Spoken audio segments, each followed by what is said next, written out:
अब हम solution chapter के लेक्चर 17 लेकर आपके सामने हाजिर हैं आपकी अदालत में। अब जो है आप लेक्चर 17 में एक नई चीज़ के बारे में पढ़िएगा, एक नया कॉन्सेप्ट पढ़िएगा और ये कॉलिगेटिव प्रॉपर्टी का ये दूसरा कॉन्सेप्ट है। कॉलिगेटिव प्रॉपर्टी 4 तरह की होती है जो लेक्चर नंबर 16 में बताए थे। आपके सामने अब एक कॉलिगेटिव प्रॉपर्टी आ रही है, दूसरी ऑस्मोसिस एंड ऑस्मोटिक प्रेशर। तो ये ऑस्मोसिस क्या है? ऑस्मोसिस एक नेचर में घटने वाली घटना है जो बरसों से घट रही थी, लेकिन 1748 में फर्स्ट ऑफ ऑल अबे नोलेट नाम का साइंटिस्ट इसे ऑब्ज़र्व किया और तब से अब तक ये चल रहा है, डेवलप कर रहा है, आगे बढ़ रहा है। वैसे तो ये घटना प्रकृति में घटने वाली घटना है, नेचर में ये घटना घटती थी पहले भी और आज भी, लेकिन फर्स्ट ऑफ ऑल 1748 में जो है उसने अबे नोलेट नाम के साइंटिस्ट ने ये ऑब्ज़र्व किया और इसके ऑब्जर्वेशन के हिसाब से ये फेनोमेना जो है को कहा जाता है ऑस्मोसिस। ऑस्मोसिस ऑस्मोस नाम से पैदा हुआ है। ऑस्मोस एक ग्रीक वर्ड है। ऑस्मोस क्या है? एक ग्रीक वर्ड है और इस वर्ड का मतलब होता है टू पुश, पुश करना, मतलब धकेलना। ठीक है। और एक चीज़ आपके साथ मैं आज शेयर कर देना चाह रहा था कि एक्चुअली देखिए केमिस्ट्री में बड़ा ही जो है थ्योरेटिकल एस्पेक्ट भी होता है, थ्योरी भी बहुत सारी होती है और थ्योरी होने के चलते जो है इसमें थ्योरी का ब्रॉड स्पेक्ट्रम है, जिसके चलते बहुत ज़्यादा इसमें लिखना पड़ता है हम लोगों को। लिखने के चलते हम लोग लिखा हुआ जो होता है उसमें लिखने में टाइम वेस्ट होता है। तो मैं डायरेक्ट नहीं चाहता हूँ कि आपका टाइम मैं वेस्ट करूँ, आ जाऊँ स्टेज पर और मैं लिखता रहूँ और आप वीडियो में देखते रहें, मैं लिखता रहूँ और आप देखते रहें। तो इससे आपका लिखने का जो टाइम है वो वेस्ट होगा। इसलिए मैं नहीं चाहता कि आपका भी एक भी second, because your time is very very much precious, that's why I do not want that your time will waste. तो आपका समय वेस्ट ना हो, इसके लिए मैं ये करता हूँ काम कि पहले लिख देता हूँ और उसके बाद आकर आपको समझाता हूँ, क्योंकि दोनों बात एक ही है। आपका टाइम बच जाता है, टीचर का लिखने का टाइम जो है वो बच जाता है। टीचर बहुत फास्ट लिखेगा, समझ में नहीं आएगा पहली बात, और वो लिखना बोलना इसमें जो है पूरा फोकस नहीं हो पाता है। आधा फोकस लिखने पे चला जाता है और आधा फोकस समझाने पर चला जाता है। और मैं जब आपको समझाता हूँ तो मेरा पूरा फोकस आपको समझाने पे रहता है। कोई भी हमारा जो है टेंशन हमें नहीं रहता है कि लिखना भी है, तो आधा हमारा लिखने में और आधा समझाने में ये एनर्जी डिवाइड नहीं होती है। मेरी एनर्जी फोकस्ड एनर्जी है, वन डायरेक्शनल लगती है, सिर्फ और सिर्फ आपको समझाने में, लिखने का टेंशन नहीं है। इसलिए ये बेटर तरीका है, खास करके स्पेशली केमिस्ट्री को समझाने के लिए। केमिस्ट्री को समझाने में, क्योंकि केमिस्ट्री में बहुत सारी थ्योरी हैं और थ्योरी में जो है, वैसे न्यूमेरिकल बनाते समय मैं केवल न्यूमेरिकल लिखता हूँ, उसका सॉल्यूशन आपके सामने ही करता हूँ। तो न्यूमेरिकल में जो है आपको मैं बना बना के समझा के दिखा के बताता हूँ, लेकिन थ्योरी जो है लिख दिया जाता है और क्लास स्टार्ट होने के 1 सेकंड पहले आप उसे पॉज करके, और अगर आप लिखना चाहें तो कॉपी में लिख भी लें, लिखना चाहें तो आप कॉपी में नोट डाउन कर लें, तो इससे आपका नोट्स प्रिपेयर हो जाएगा, नोट्स तैयार हो जाएगा।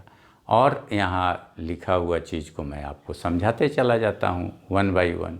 और जहाँ आपको समझ में नहीं आए, आप वीडियो को पूरा दोबारा खोल के देखें, तीसरी बार देखें, चौथी बार देखें, 4 बार 5 बार खोल कर देखें।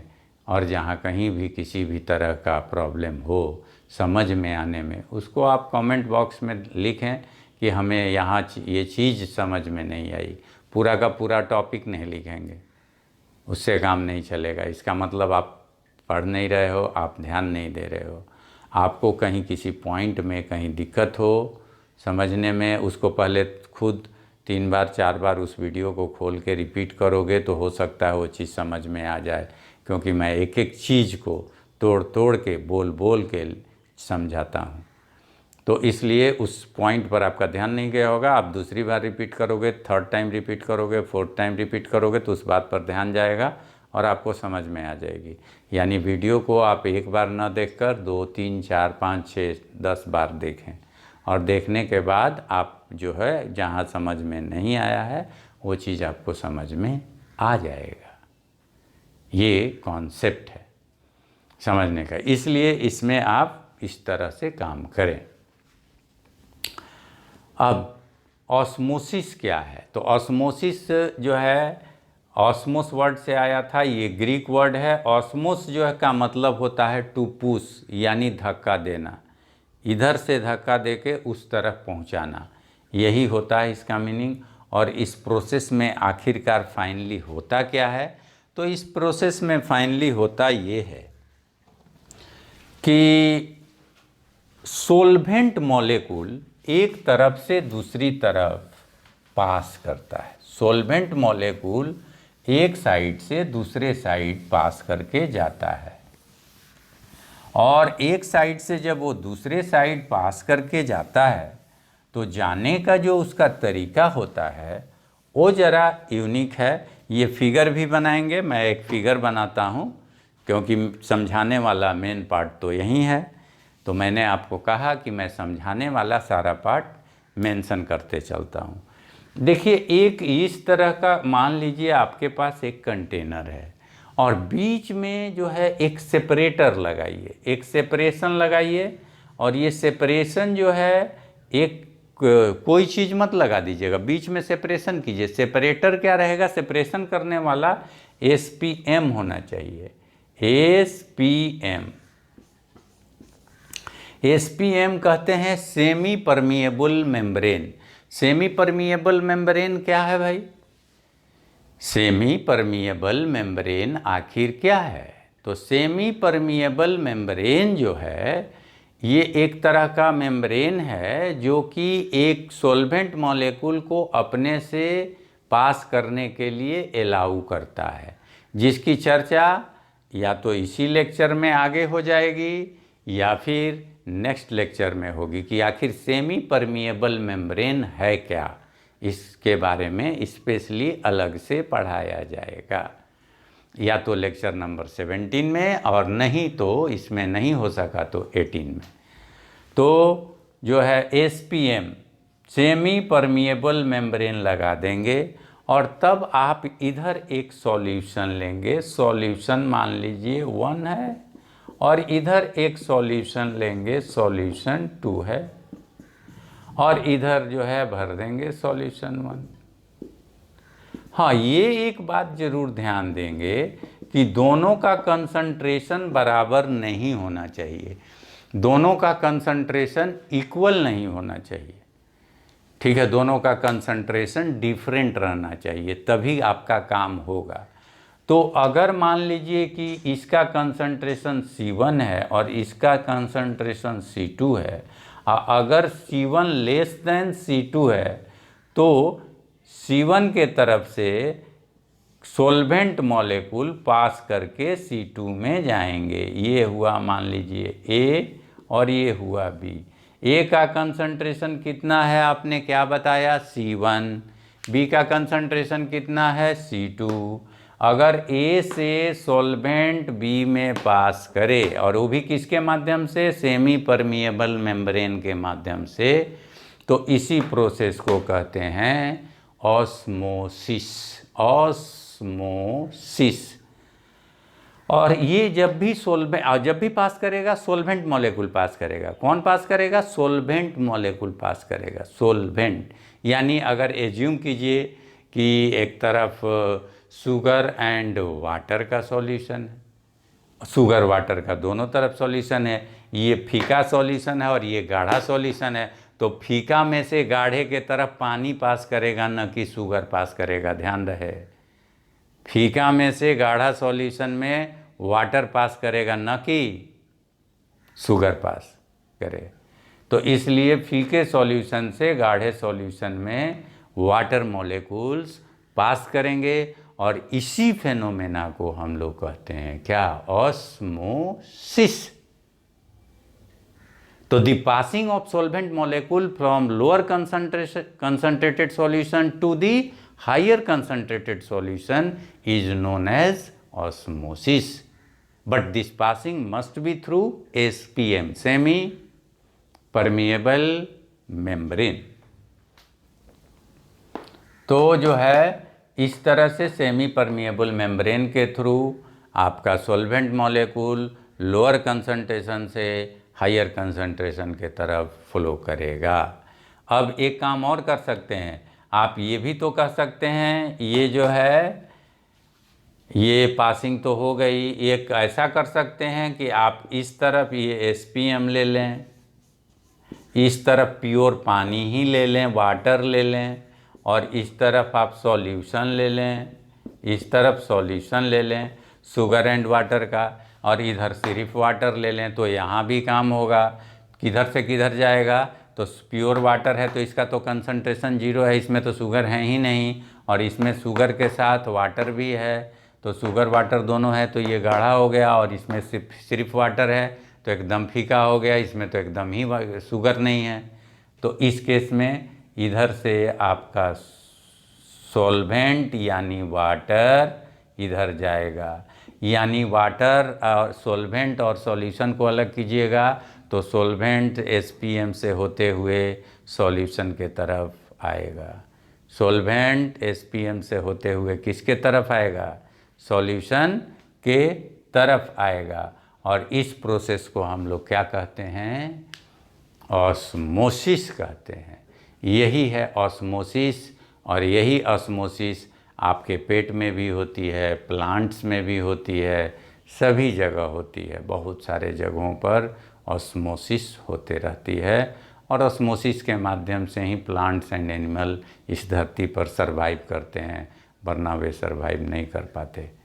तो ये फेनोमेना को कहते हैं ऑस्मोसिस। अब एक बात कर सकते हैं, एक काम कर सकते हैं, और वो ये कि 2 अंडे ले लीजिए, खाने के लिए नहीं, एक्सपेरिमेंट करने के लिए।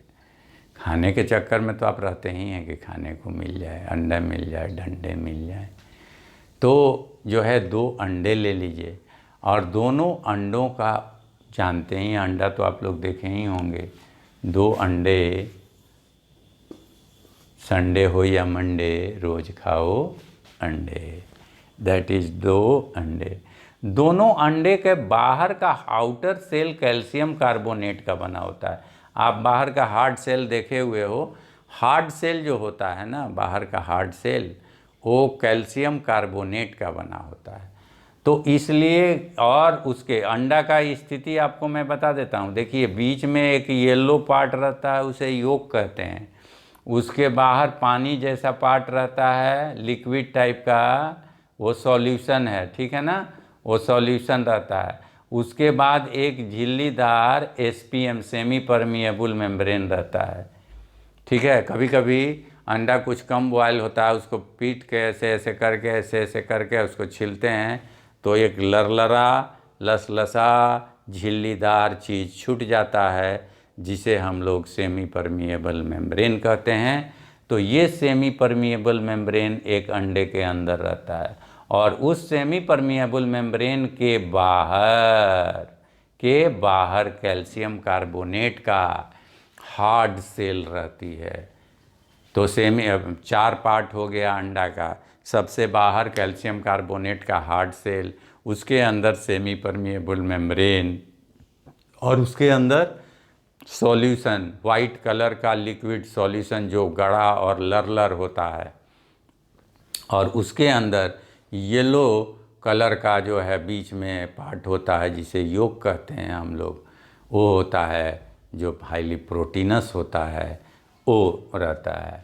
और इसमें कोलेस्ट्रॉल भी होता है, बीच में जो येलो पार्ट होता है उसमें हाईली वो कोलेस्ट्रॉल रखता है। तो इस तरह ये अंडा के पार्ट्स हुए, ये अंडे हुए। अब इस अंडे को क्या कीजिएगा कि डाइल्यूट HCl में डिजॉल्व कर दीजिएगा। इसको नहला दीजिए या घुला दीजिए या डाल दीजिए किस में, डाइल्यूट HCl में। तो डाइल्यूट HCl सिर्फ बाहर के कैल्शियम कार्बोनेट को घुला लेगा, बाहर के कैल्शियम कार्बोनेट को घुला लेगा, लेकिन सेमी परमिएबल मेम्ब्रेन को कुछ नहीं करेगा, कुछ नहीं करेगा। तो बाहर का कैल्शियम कार्बोनेट घुल गया, दोनों का आप कैल्शियम कार्बोनेट घुला लेंगे किससे, डाइल्यूट HCl से। और उसके बाद इस अंडे को, दोनों अंडे को, एक अंडे को प्योर पानी में डिस्टिल्ड वाटर में डाल देंगे और दूसरे अंडे को नमकीन पानी में डाल देंगे। जिस अंडे को डिस्टिल्ड वाटर में डालेंगे, जिस अंडे को डिस्टिल्ड वाटर में डालेंगे, उसमें आप पाएंगे कि उसके सेमी परमिएबल मेम्ब्रेन से होते हुए जो है वाटर अंदर घुस रहा है। अंडा के किधर घुस रहा है, अंदर घुस रहा है। और अंडा धीरे धीरे स्वेल करेगा, अंडा धीरे धीरे फूलेगा और अंडा बड़ा हो जाएगा। तो जिस अंडे को आप डिस्टिल्ड वाटर में डालोगे, वो अंडा धीरे धीरे स्वेल करेगा, फूलेगा और वो अंडा बड़ा हो जाएगा और स्वेलिंग हो जाएगी उस अंडे की, ठीक है। और जिस अंडे को जो है आप नमकीन पानी में डालोगे, सॉल्टेड वाटर में डालोगे, जिस अंडे को सॉल्ट लिया हुआ वाटर में या जो है नमकीन पानी में, तो उस अंडे का क्या होगा कि अंदर का उसका सॉल्यूशन, जो वाइट कलर का सॉल्यूशन होता है, वो सॉल्यूशन निकल के बाहर आपके जो है नमकीन पानी वाले सॉल्यूशन में निकल के जाने लगेगा। और ऐसी स्थिति में अंडा धीरे धीरे धीरे धीरे धीरे धीरे क्या करेगा, श्रिंक करेगा, सिकुड़ेगा। तो नमकीन पानी वाले सॉल्यूशन में डाला हुआ अंडा श्रिंक करता है और डिस्टिल्ड वाटर में डाला हुआ अंडा क्या करता है, स्वेल करता है, फूलता है, बड़ा हो जाता है। तो इस तरह वो बड़ा हो गया, ये छोटा हो गया। आखिर इसके पीछे का कारण क्या है, तो कारण क्या है, कारण इसका क्या है, तो कारण ये है कि इसमें ऑस्मोसिस हो रही है। पहले वाले में देखिएगा, बाहर का जो पानी है, बाहर का जो पानी है, पानी डाइल्यूट है, अंदर का सॉल्यूशन गाढ़ा है, अंदर का सॉल्यूशन गाढ़ा है और पानी इधर डाइल्यूट है। तो डाइल्यूट पानी, डाइल्यूट वाटर जो हो गया वो अंदर घुसेगा, क्योंकि अंदर गाढ़ा है इसलिए पानी अंदर गया।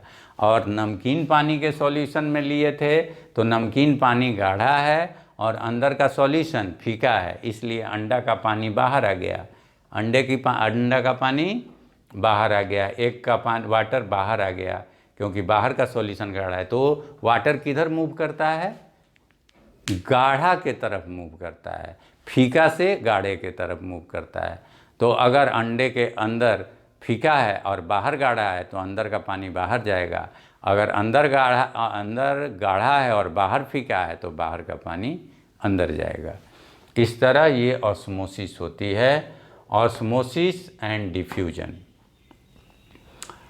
में अंतर, ऑस्मोसिस का अब मैं डिफ्यूजन के साथ अंतर बताता हूँ। तो ऑस्मोसिस में क्या होना चाहिए, तो ऑस्मोसिस प्रोसेस में एक सेमी परमिएबल मेम्ब्रेन जरूरी से ज़रूरी रहना चाहिए, इसके बिना ऑस्मोसिस नहीं होती।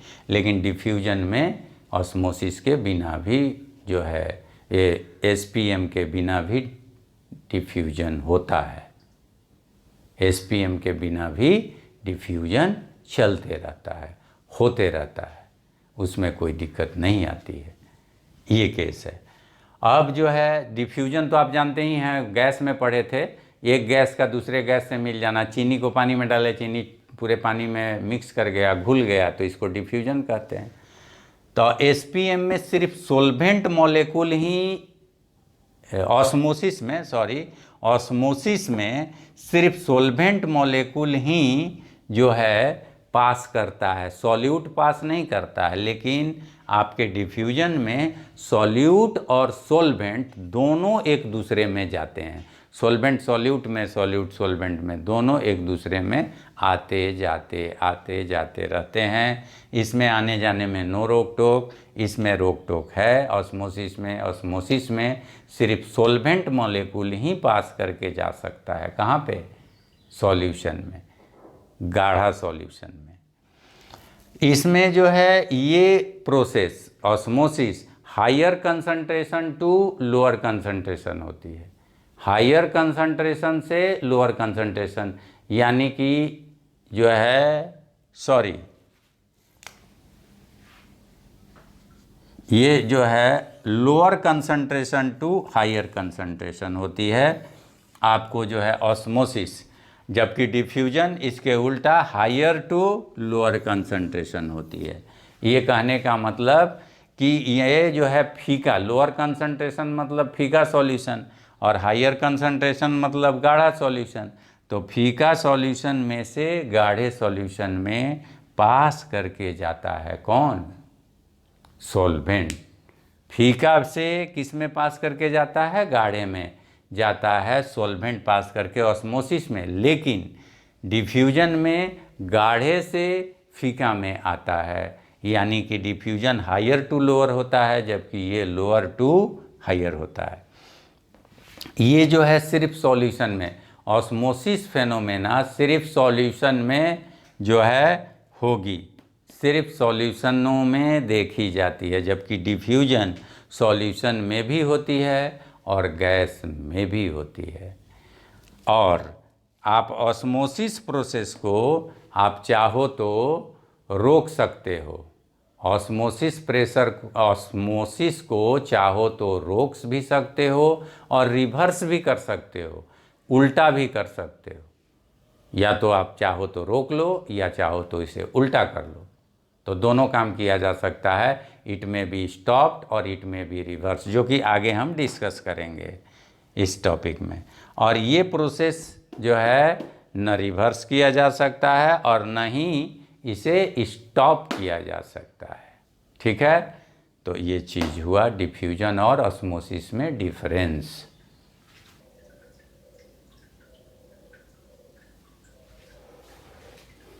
देखिए ये क्वेश्चन है ऑस्मोसिस से ही है, ऑस्मोटिक प्रेशर।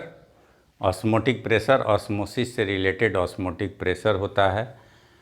तो ये क्वेश्चन आपको पूछा गया था जेईई मेन 2014 में, ये क्वेश्चन। तो क्वेश्चन में क्या किया जाता है पता है? क्वेश्चन में एक बात का ख्याल रखा जाता है कि क्वेश्चन को बारीकी से पढ़ा जाता है। सबसे पहली बात एक बारीकी है कि सभी एक्वस सॉल्यूशन हैं, सभी पानी में बने हुए हैं। पहला बात, सभी पानी में बने हुए हैं और सबका अपना अपना कंसंट्रेशन है। और कंसंट्रेशन का मतलब ही होता है पार्टिकल्स। आपको पिछले क्लास में यानी कि ऑस्मोसिस या ऑस्मोटिक प्रेशर एक क्या है? Colligative property. और कॉलीगेटिव प्रॉपर्टी किसे कहते हैं? नेता वाला। एक्चुअली कॉलीगेटिव प्रॉपर्टी है वो प्रॉपर्टी जो पार्टिकल के नंबर पर डिपेंड करती है। Colligative properties are those properties which depends upon the number of particles. ठीक है, और पार्टिकल्स का नंबर यही होता है जो दिया रहता है 0.500 m, मतलब 0.5 m। 0.5 m मतलब 0.5 मोल प्रति लीटर। 0.5 मोल प्रति लीटर यानी 1 लीटर में आधा मोल। आधा मोल का मतलब 6.022 इंटू 10⁻23 का आधा बाई 2 पार्टिकल्स इसमें है। यही ना मतलब हुआ बस। तो इसमें पार्टिकल्स, जिसमें मोल ज़्यादा उसमें पार्टिकल ज़्यादा, जिसमें मोल ज़्यादा उसमें पार्टिकल ज़्यादा, जिसकी मोलरिटी ज़्यादा उसमें पार्टिकल अधिक, और जिसकी पार्टिकल अधिक उसका जो है कॉलीगेटिव प्रॉपर्टी ज़्यादा हो जाएगा, ऑस्मोटिक प्रेशर ज़्यादा हो जाएगा। तो जो है इसमें पार्टिकल का नंबर देखिए 0.500। और एक चीज़ और ध्यान देना है कि आपको उसी क्लास में भी बताए थे और आज भी बताते हैं, ये ऑर्गेनिक कंपाउंड है C2H5OH एक्वस, यानी ये अल्कोहल है और अल्कोहल पानी में डालने पर टूटता नहीं है। जेनरली ऑर्गेनिक कंपाउंड्स आयोनाइज नहीं करते हैं पानी में डालने के बाद। पानी में डालने के बाद ऑर्गेनिक कंपाउंड्स आयोनाइज नहीं करते हैं, ठीक है, टूटते नहीं हैं। लेकिन इनऑर्गेनिक कंपाउंड्स, आयनिक कंपाउंड्स क्या कर जाते हैं, टूट जाते हैं। और वैसे भी यहाँ लिखा गया है कि assuming all salts to be strong electrolyte, ये मान लेना है कि सारे सॉल्ट, ये सॉल्ट है, ये सॉल्ट है, ये भी सॉल्ट है, तो सारे सॉल्ट स्ट्रॉन्ग इलेक्ट्रोलाइट हैं, यानी ये अलग अलग टूट जाएंगे। Mg3 देखिएगा PO4 होल ट्वाइस, ये टूट जाएगा 3Mg+2 प्लस 2PO4 -3, यानी 3 Mg की पार्टिकल और 2 PO4 की पार्टिकल। ये 3 पार्टिकल और ये 2 पार्टिकल, तो कुल कितनी पार्टिकल हो गई, ये एक पार्टिकल 3 + 2 यानी कितनी पार्टिकल, 5 पार्टिकल में टूट गई। एक पार्टिकल 5 पार्टिकल में टूट गई। और इस एक पार्टिकल का कंसंट्रेशन देखिए कितना है जी, इस केस में देखिए इस एक पार्टिकल का कंसंट्रेशन जो है 0.100 m है, एक पार्टिकल का कंसंट्रेशन। इसके अंदर कितनी पार्टिकल है, 3 और ये 2, तो 3 + 2 कितनी पार्टिकल हुई, 5 पार्टिकल। और पूरे का कंसंट्रेशन इतना है, तो इसका अंदर का कंसंट्रेशन टोटल पार्टिकलों के आधार पे कितना हो गया, 0.1 हो गया इसका कंसंट्रेशन। और इसके अंदर जितनी पार्टिकल हैं उससे मल्टीप्लाई कर दीजिए तो उसका ओरिजिनल आ जाएगा। तो 5 से मल्टीप्लाई किए तो ये कितना आ गया, 0.5, ये भी आ गया 0.5 आ गया। चलिए इसका देखिए, तो इसके अंदर कितनी पार्टिकल हैं, यहाँ कितना हुआ 3, और ये कितनी पार्टिकल हुई, एक पार्टिकल है PO4 पूरा एक पार्टिकल, PO4 पूरा एक पार्टिकल। तो ये 3 ये 1, इसका कंसंट्रेशन है 0.125, तो 0.125 में 4 से मल्टीप्लाई कीजिएगा तो ये भी आ गया 0.5। अब ये जो है ये तो टूटेगा ही नहीं, तो इसका तो 0.5 ही है, ये पार्टिकल में नहीं टूटेगा, ये नहीं टूटेगा। तो इसका कितना हो गया, इसका तो 0.5 ही रह गया, ठीक। और एक और है उसको भी देख लीजिए, KBr में K 1 है और Br 1 है, तो K1 और Br 1, तो K का 1 पार्टिकल और Br का 1 पार्टिकल, 1 + 1 कितना हुआ 2, और यहाँ 0.250 है, तो इसका भी चेक कर लो 0.250 mKbr। तो ये 2 पार्टिकल में टूट रहा है 1 और 1, तो 1 और 1 में टूट रहा है, तो 1 और 1 को क्या कर दोगे, ऐड कर दोगे तो 2 हो गया, और इसमें मल्टीप्लाई कर दोगे तो इसका भी कंसंट्रेशन मिल गया 0.250 × 2 = 0.5। तो भैया 0.5 अल्कोहल का भी 0.5 है, इसका भी 0.1 × 5.5 आ गया, इसका 0.25 × 2 तो ये भी 0.5 आ गया, और इसका 0.125 × 4 इसका भी 0.5 आ गया, तो ये भी 0.5, ये भी 0.5, ये भी 0.5, और C2H5OH भी 0.5। तो सबके सब का तो कंसंट्रेशन बराबर है, यानी सब में पार्टिकल का नंबर यानी मोल्स क्या है, बराबर है। सब में पार्टिकल का नंबर यानी मोल्स क्या हैं, इक्वल हैं। तो जब सब में मोल्स इक्वल हैं, पार्टिकल्स का नंबर, तो सब में पार्टिकल बराबर है, तो सबका ऑस्मोटिक प्रेशर कैसी प्रॉपर्टीज है, कोलिगेटिव प्रॉपर्टी। तो तो जब पार्टिकल का नंबर बराबर है तो कॉलिगेटिव प्रॉपर्टीज भी बराबर होगी, तो सब इक्वल हो गया।